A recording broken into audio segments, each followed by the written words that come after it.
Welcome to the wall! Here, prosthetics and orthotics are crafted to allow people to regain mobility and choice in their life.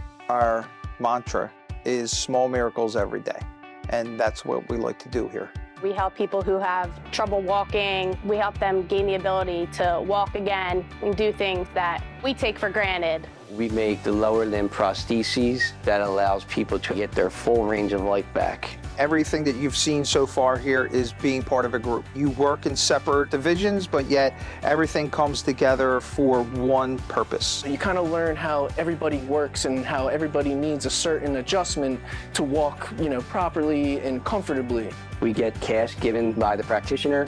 We'll digitize, we'll do all the modifications, and then from the software, we'll send it to a carver, which is an automated machine that actually will print out a positive model for us. I go and grab the jobs. I set them up, cut the plastic, put them in the oven, and then we run them. We make the different leather cuffs and the different leather straps that go onto metal braces. All of this is done before it comes to us.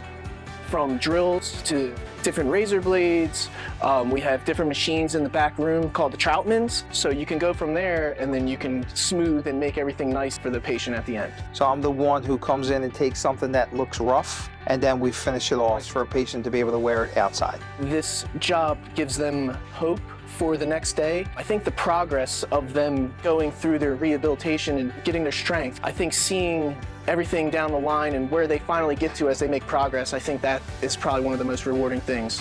What's so cool about manufacturing is to be able to see my final product. You get to leave a little bit of your touch on every single job that you work on here. Is that it improves the quality of life. Be open-minded, open to learning new things, and always open to improving your work.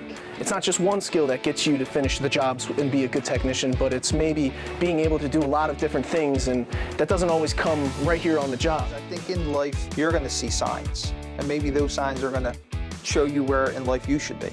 To find out more about manufacturing, go to whatsocool.org.